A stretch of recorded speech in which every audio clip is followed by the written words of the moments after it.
The massive window of the Galactic Council's main chamber showed a disturbing sight. Where the Andromeda Arm's brightest stars once shined, patches of absolute darkness now spread like ink drops in water.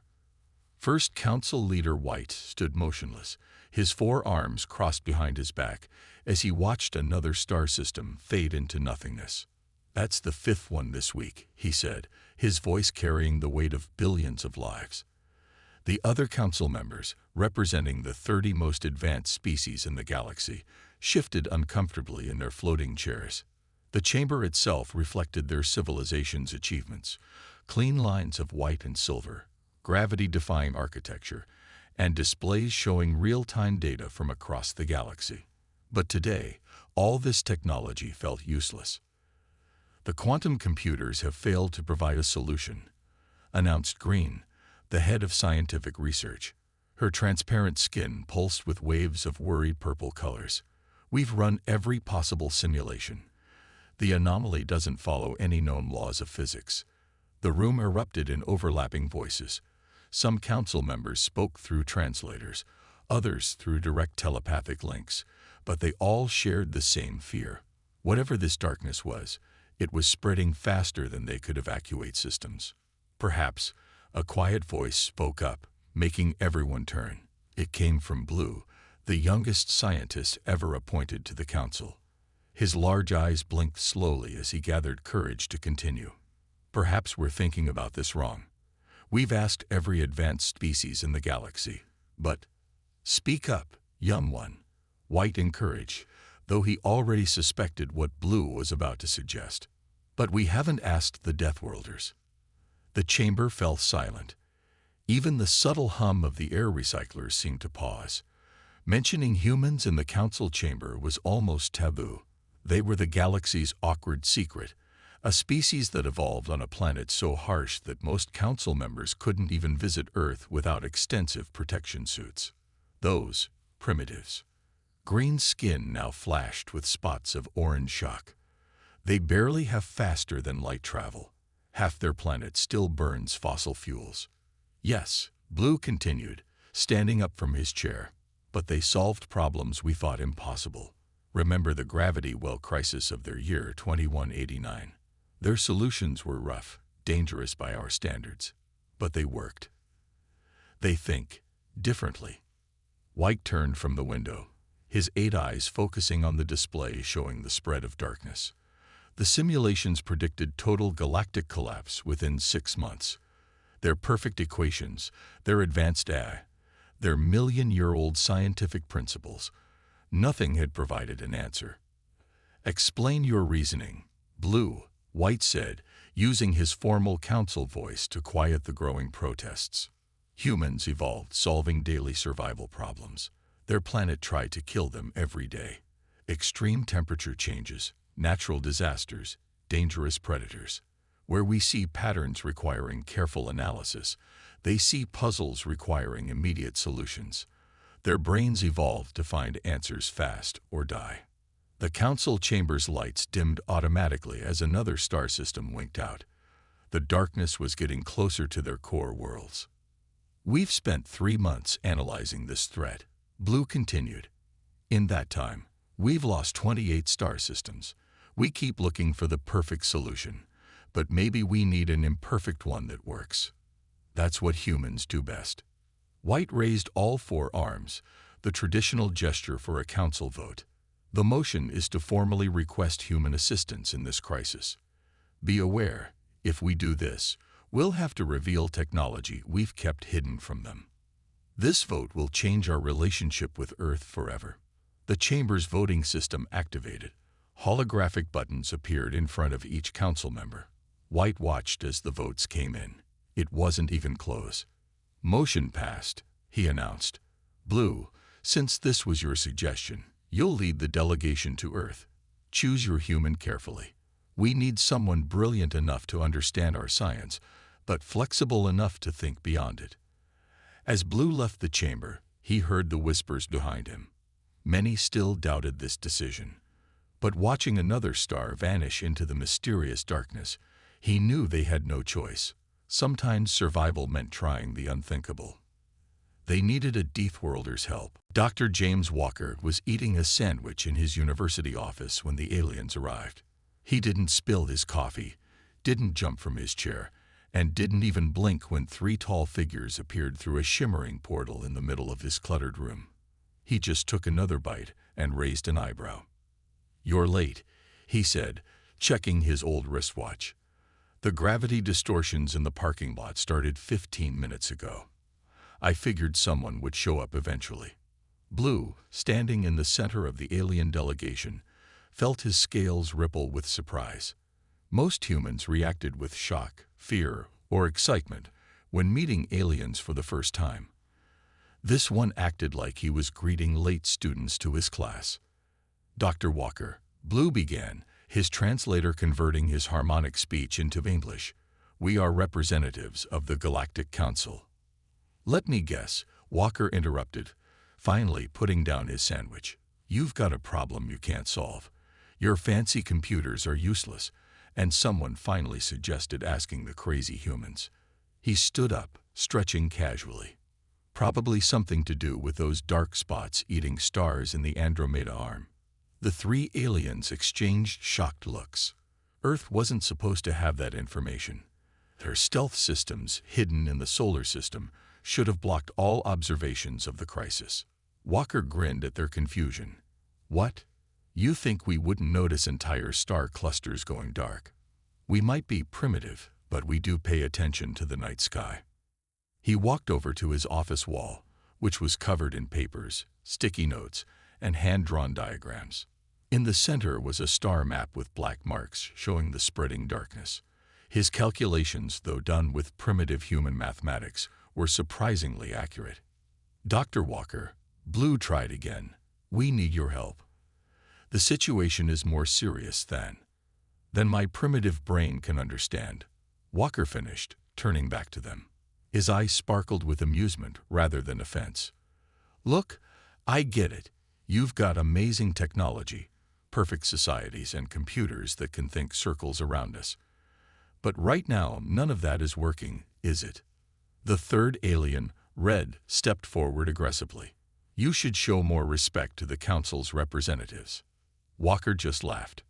"Why?" "Because you're advanced. Let me tell you something about being advanced." He pointed to his coffee mug. "Every morning, I drink a hot liquid that would kill half the species in your council.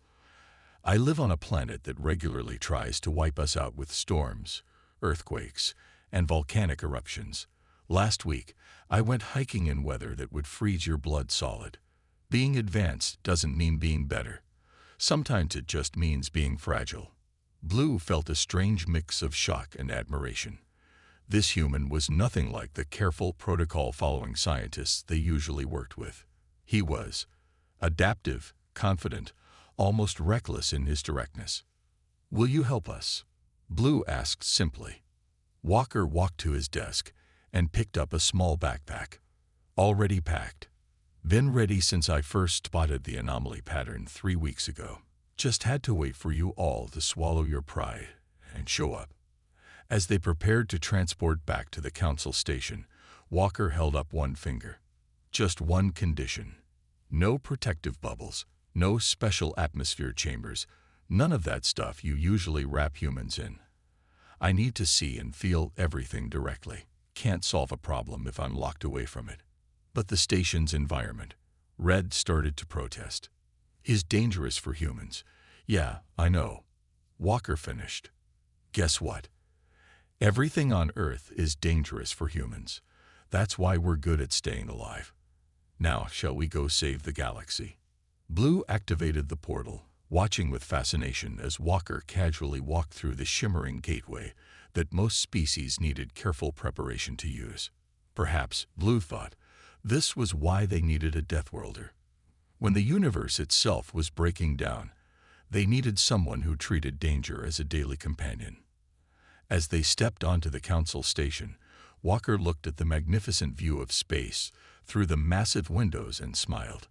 "Now then," he said, pulling out a notebook and pen, much to the alien's shock at such primitive tools, "show me what's trying to eat your stars." The council's main laboratory was a marvel of advanced technology. Holographic displays floated in the air, quantum computers ran complex simulations, and automated systems analyzed data from across the galaxy. But Dr. Walker ignored all of it. Instead, he sat cross-legged on the floor, drawing with chalk on the pristine white surface. "What is he doing?" Green asked, her transparent skin flickering with confused colors. "We have the most advanced visualization systems in the galaxy, and he's using crushed rocks." Blue watched with growing interest as Walker continued drawing circles and lines, mapping out the spread pattern of the darkness. "Sometimes," Blue replied, "the simplest tools let you see things differently." Walker stood up, dusting chalk off his hands. "Your computers are wrong," he announced, pointing to his rough drawing. "You're all so focused on the complex data that you're missing the obvious. This isn't random. It's hunting." The room fell silent. Even the humming of the quantum computers seemed to pause. "Hunting?"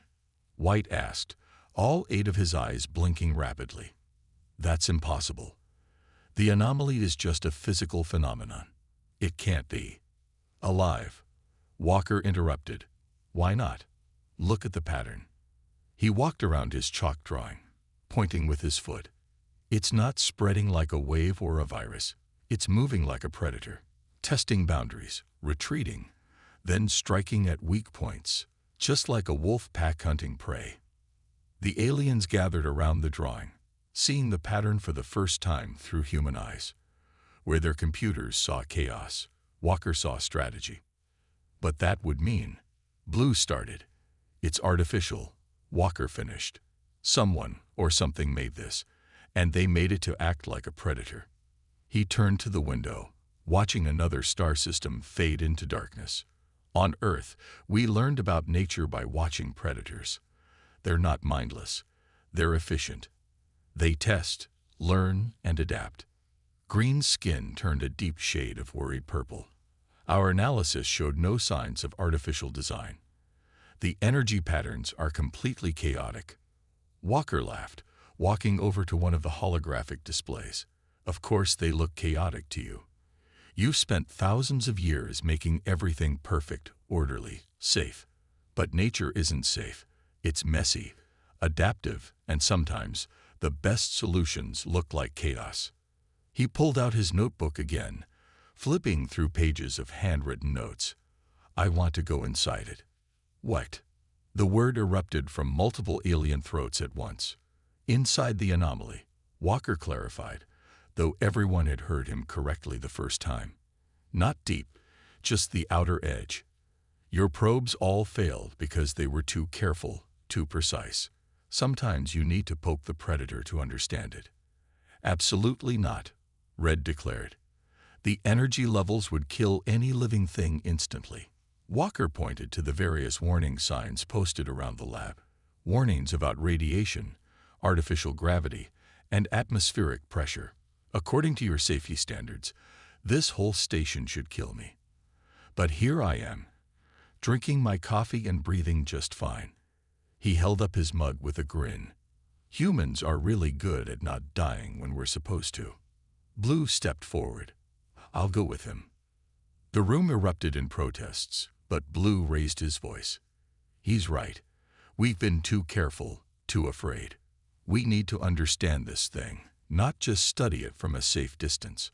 Walker smiled at Blue, seeing the kindred spirit despite their different evolutionary backgrounds. Sometimes the best way to solve a puzzle is to stop staring at the pieces and start playing with them.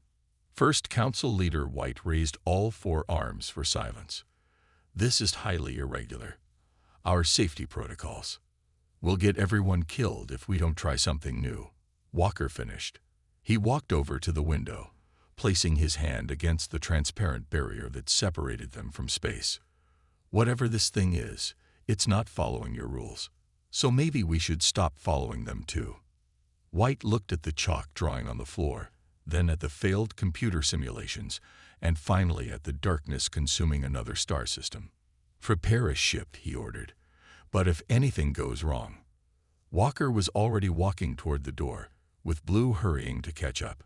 "If anything goes wrong," the human called back, We'll deal with it the Earth way. We'll improvise." As they left, Green looked down at Walker's chalk drawing. Could it really be that simple? She wondered aloud. Are we so advanced that we've forgotten how to see the obvious? No one answered. They were all too busy watching the human who treated their most dangerous crisis like just another day on his death world. The Council's archive room was unlike anything on Earth. Towering columns of light stored millions of years of galactic history. But right now, Walker was more interested in the dusty physical records that nobody had touched in centuries. "These are outdated," Green protested, watching Walker dig through ancient star charts. "We have perfect digital copies of everything." "Perfect copies that somebody cleaned up and organized," Walker replied, spreading paper-like sheets across the floor. "Sometimes the mess tells you more than the clean version." He worked like a man possessed, his coffee cup never far from reach. Blue helped him sort through the records, beginning to understand the human's unusual way of thinking. "What exactly are we looking for?" "Patterns." Walker pointed to different marks on the charts. "Look here, and here. These civilizations all vanished around the same time, about 50,000 years ago. Your digital records list them as naturally declined, but these original reports show something different." He pulled out his own notebook, now nearly full of sketches and notes. "They all disappeared just after building massive energy projects. Projects that look very similar to our darkness out there." White, who had been quietly observing, stepped forward. "You think they were all building defense systems. But against what?" Walker stood up, stretching his back. "On Earth, prey animals don't build defenses unless they've seen the predator. These civilizations saw something that scared them enough to build galaxy-wide shield networks." He walked to a holographic display showing the current spread of darkness.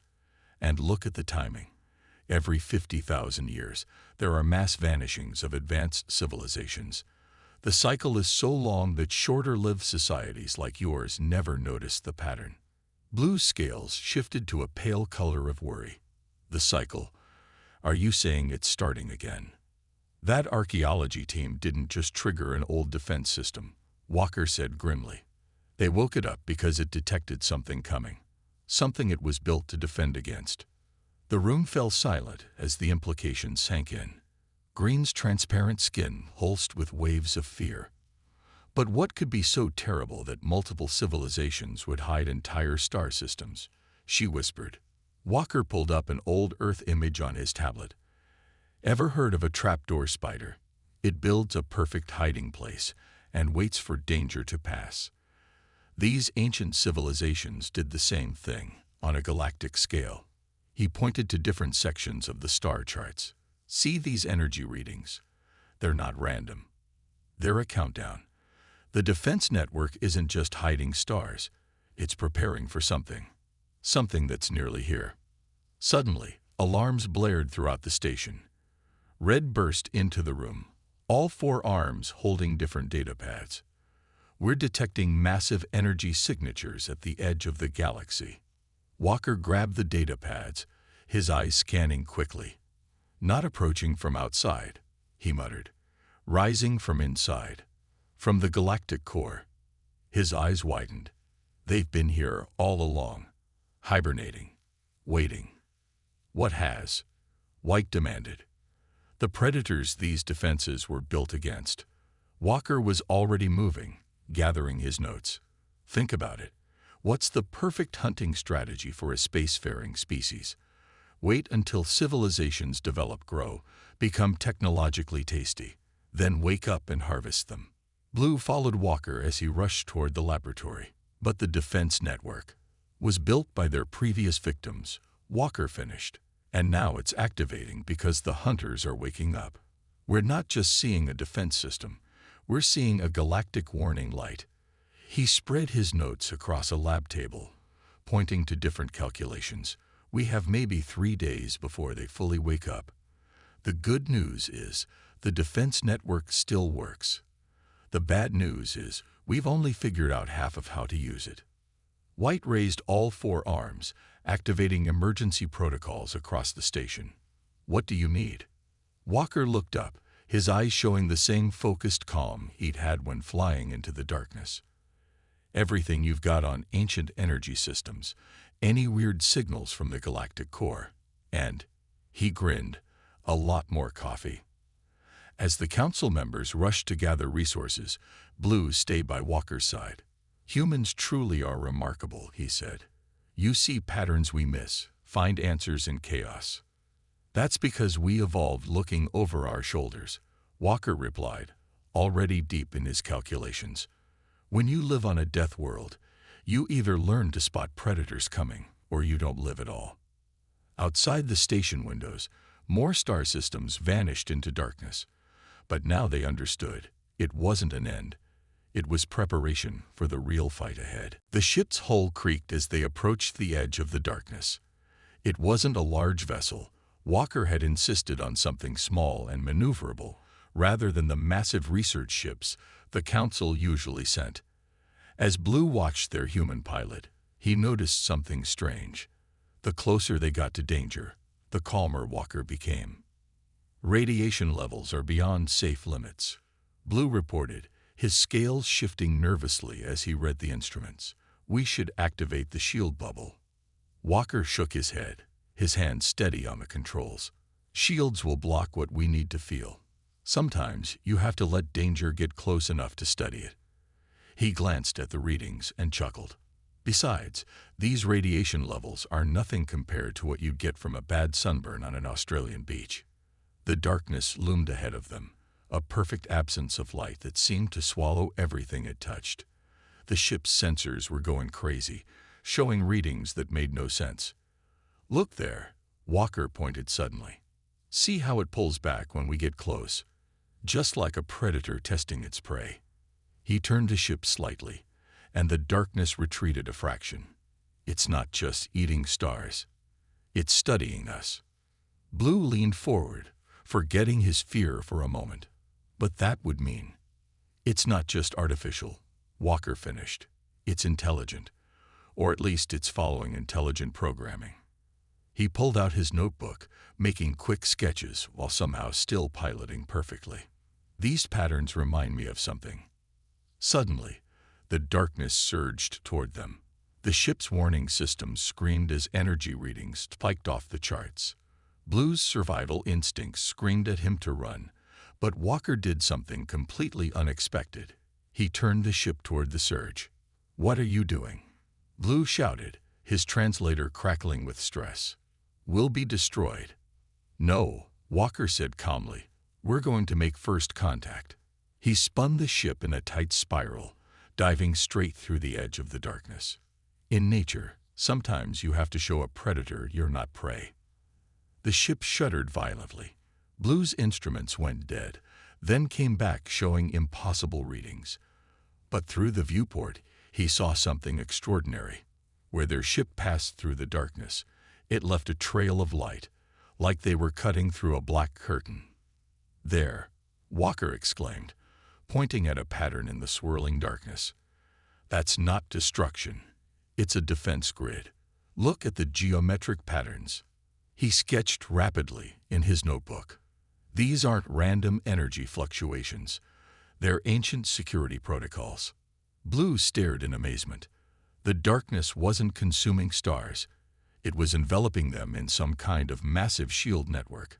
But why? Of course, Walker slapped his notebook excitedly. This is exactly how Aboriginal humans used to protect their territories. Make it look dangerous. Make predators think twice about entering. But this is on a galactic scale. A sudden surge of energy rocked the ship. Warnings blared as systems started failing.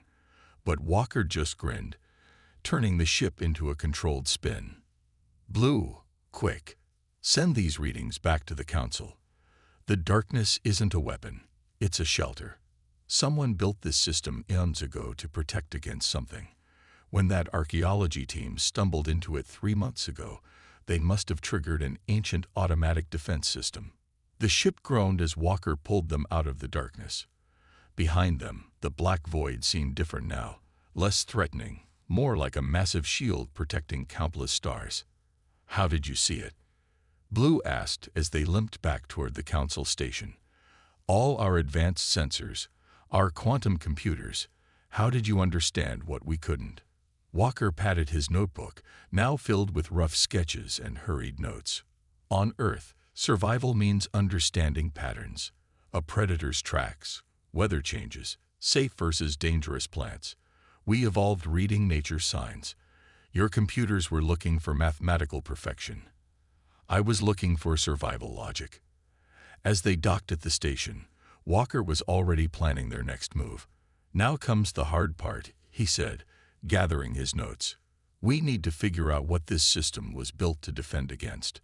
Because if something scared a civilization powerful enough to build this, he looked at Blue seriously. Maybe we should be worried about what's still out there. The station's lights flickered as another star system vanished into the spreading darkness. But now they knew it wasn't being destroyed. It was being protected. The question was, protected from what? The council station shook as another wave of energy burst from the galactic core.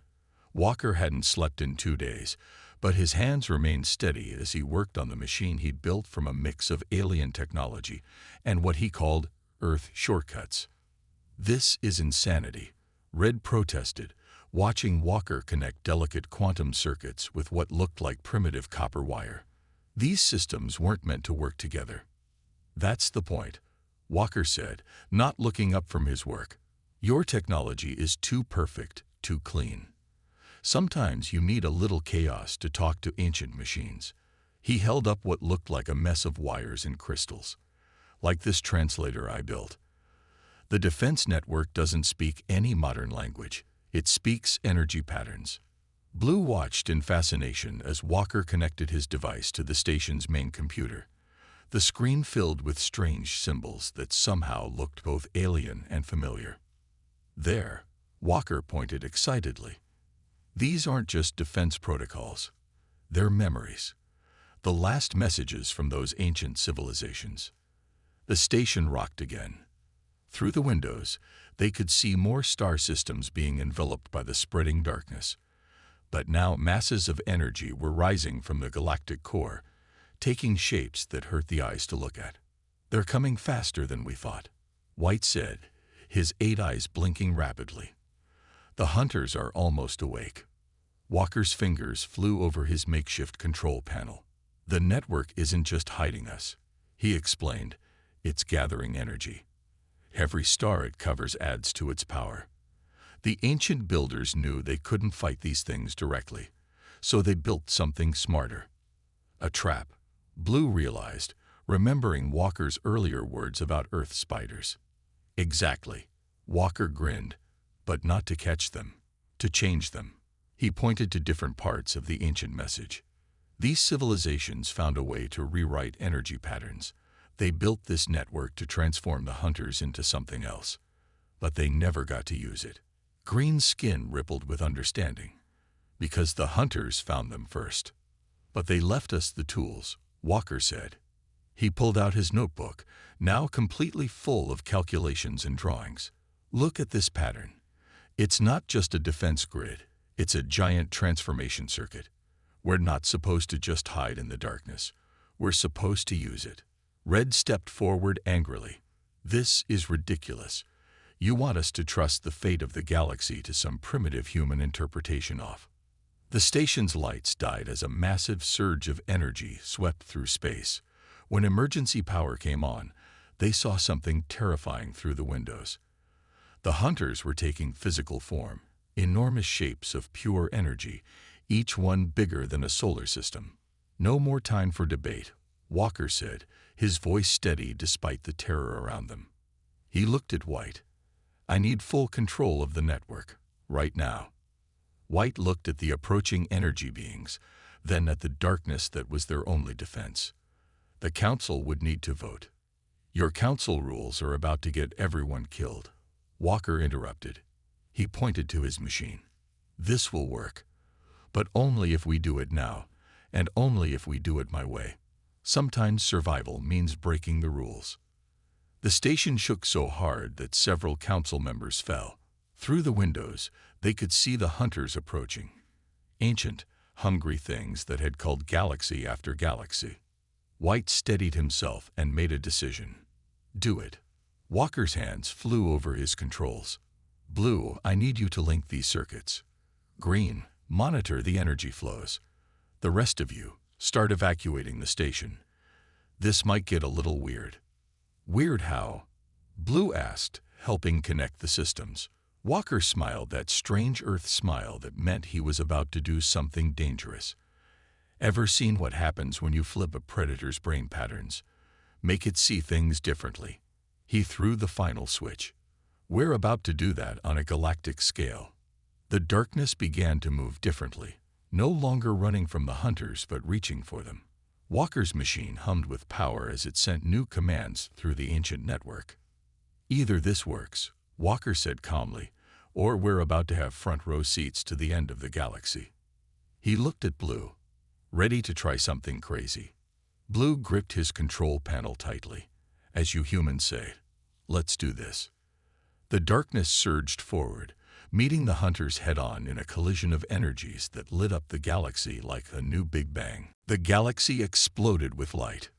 Walker's machine screamed as it channeled power through circuits never meant to work together. The station's windows automatically darkened to protect everyone from the blinding display outside, but even then, they could see the massive energies colliding. It's working, Walker shouted over the noise. His hair stood on end from the energy flooding through the station, but he kept working his controls like a musician playing a strange instrument. The defense network is rewriting their patterns. Blue watched in amazement as the enormous hunter beings began to change. Where they had been shapeless masses of hungry energy, they were now taking new forms, their very nature being transformed by the ancient technology Walker had awakened. What's happening to them? Green asked, her transparent skin flickering with waves of confused colors. We're changing their instincts, Walker explained, his fingers dancing across his makeshift control panel. Just like Earth scientists learn to change aggressive animals into peaceful ones, but on a cosmic scale. The station shuddered as another wave of energy passed through it. Through the windows, they could see the darkness that had been spreading across the galaxy was now wrapping around the hunters, not hiding from them but changing them. Look, Blue pointed to the readings on his screen. They're energy patterns. They're becoming like stars. Walker nodded, sweat dripping from his forehead as he kept the machine running. The ancient builders didn't want to destroy them. They wanted to transform them into creators instead of hunters, turn predators into protectors. Outside, the last of the hunter beings was changing, its enormous form condensing into a new kind of star, one that gave life instead of consuming it. Where there had been terror-inducing shapes of hungry energy, there were now beautiful points of light. The machine gave one final whine and went quiet. Walker sat back in his chair, exhausted but smiling. That, he said, was some good Earth-style problem-solving. I don't understand, Red admitted, his previous anger replaced by wonder. How did you know this would work? Walker pulled out his battered notebook, flipping through pages of sketches and calculations.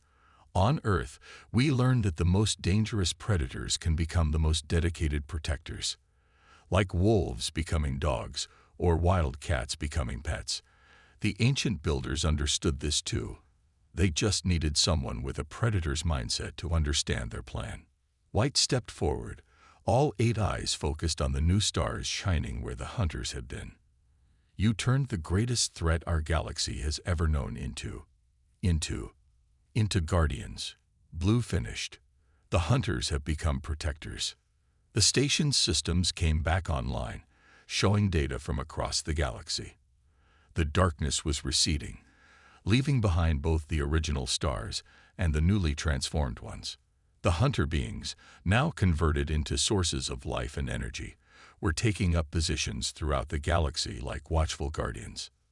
Just like on Earth, Walker said, gathering his notes, sometimes the best solution isn't to fight nature, but to work with it. Transform it. Guide it to a better purpose. Green skin pulsed with colors of amazement. The Council has been wrong about humans, she admitted. We thought your violent evolution made you primitive. but it made you understand things we couldn't. Walker stood up, stretching his tired muscles. Being from a death world doesn't make us primitive. It makes us adaptable. We understand survival, change, and transformation because we face it every day. He looked out at the transformed galaxy. Sometimes you need someone who knows danger to find a safe way forward. Blue approached Walker with a formal gesture of respect. What happens now? Now.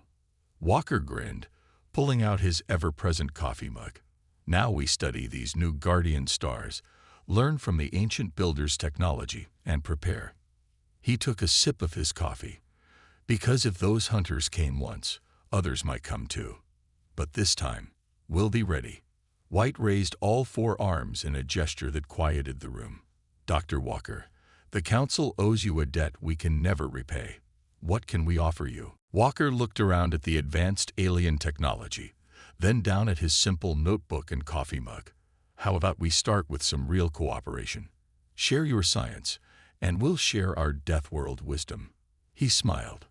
After all, the galaxy could use a little more Earth-style problem-solving. Outside the station, the new guardian stars pulsed with protective light, their transformed energy promising a safer galaxy, not through perfect technology or careful calculations, but through the unexpected wisdom of a species that had learned its greatest lessons from living on a world that tried to kill them every day. Sometimes, it takes a deathworlder to show the way to life.